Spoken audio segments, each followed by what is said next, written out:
Hey YouTube, Sam here. Well, back on the Explorer, 01 Ford Explorer. The windshield washer fluid pump, reservoir pump, is not pumping. It's unfortunately completely full of windshield washer fluid because I thought I was just out, but obviously I wasn't. And so I'm going to go ahead and change the pump out. That's the next logical course to take. So hopefully this goes a lot better than my truck did. I'm going to read the directions this time. First, here's the coolant and washer fluid. Both bottles are attached to each other. The pump that I'm trying to replace is right down here underneath this piece here.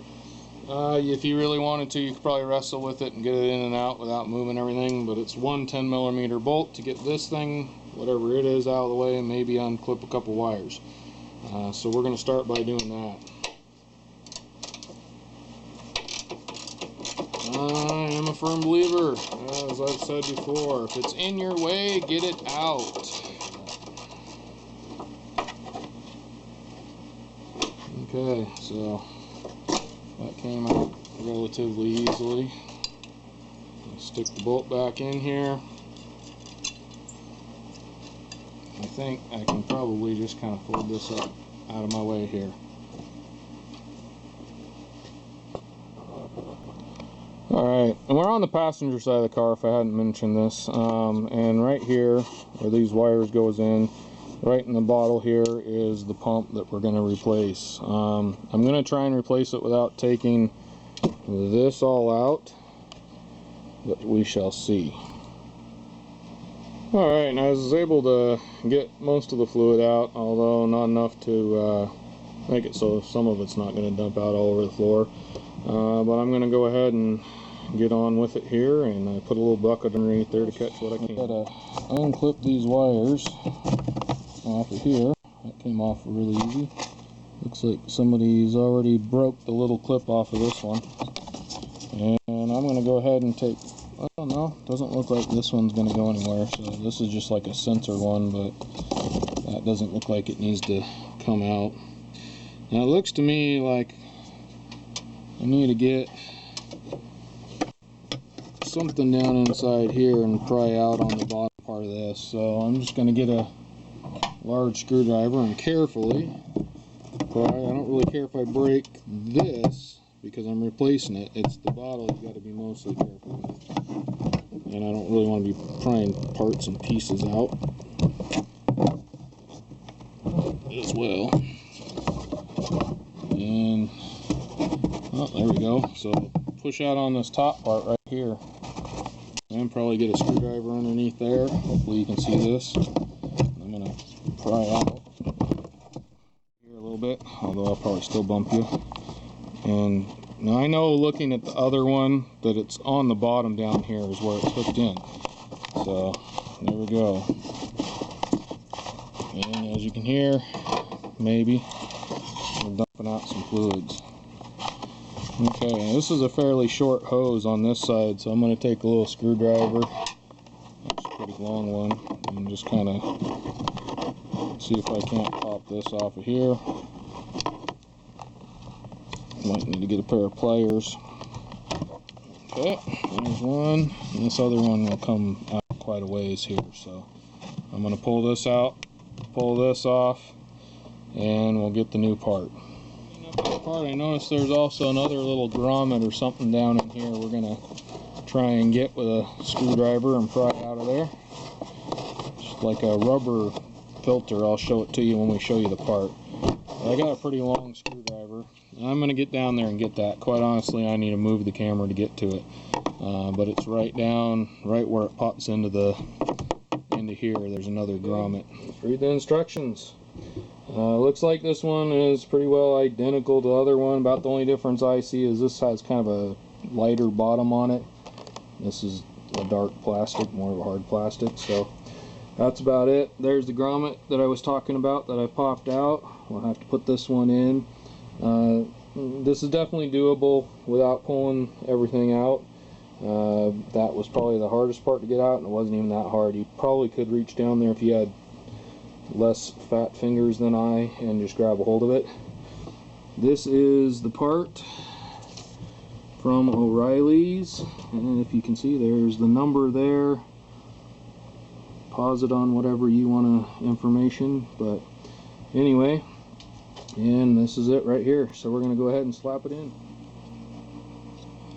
Alright, I'm going to attempt to get my fat fingers down in there, and here's this piece here. See, it's kind of got a grit in it. It goes in this way, so the piece goes into the bottle.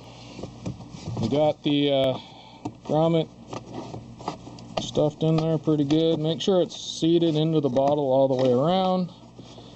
Definitely enough room in here for my hand here. So I could have probably grabbed the old one out easier by just reaching down here and grabbing it. Okay, then we got the new part. I'm going to go ahead, and this side had this rubber hose here. Probably wouldn't be a bad idea to maybe cut the tip of that off, but it feels pretty good there. And this one's quite a bit shorter. Alright, now before I was so rudely interrupted by my compressor, we're going to start sticking that out in there. We got both the hoses on both sides. Start shoving that down in where it needs to go. Kind of the opposite thing, and then you push the bottom in first, it looks like, is what it says in the instructions. I'm going to be completely in your way here.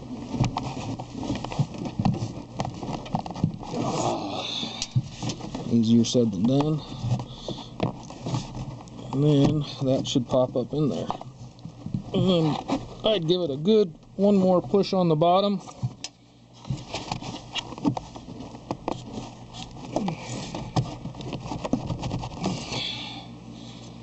And we will go ahead and pop in the... Oh, it actually did clip. I wonder if the last guy just didn't plug this thing in well. Well, we'll see. Hopefully this works. We got to fill it up, start it up, and see if it pumps. Alright, don't do like me and almost forget to put this back. Oh, I'm going to take them full of brains today. And this just has kind of a hole that it goes into in the firewall from the bottom down here, and then this holds it on in here.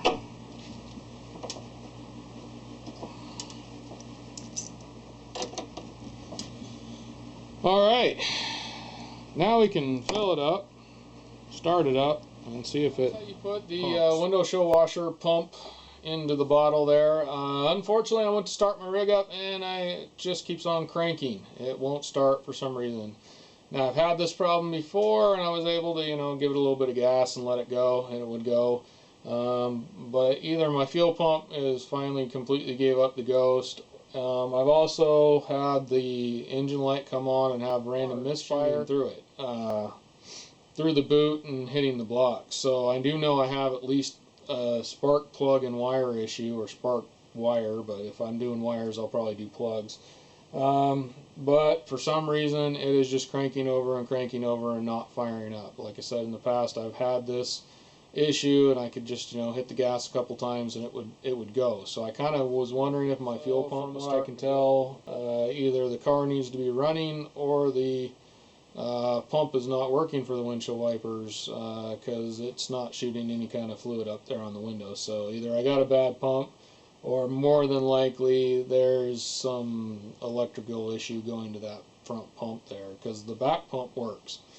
So anyhow, if you guys have any information, I would love to have it. Just put it in the comments below. It's about the best way to get a hold of me. But in the end, that is how you do it. You unplug it, put it in, plug it back in. There's doubtful anything that I did there that would have caused a problem. Who knows? Alright, this is Sam, Jack of all, and yet again, obviously Master of None. You all have a good one.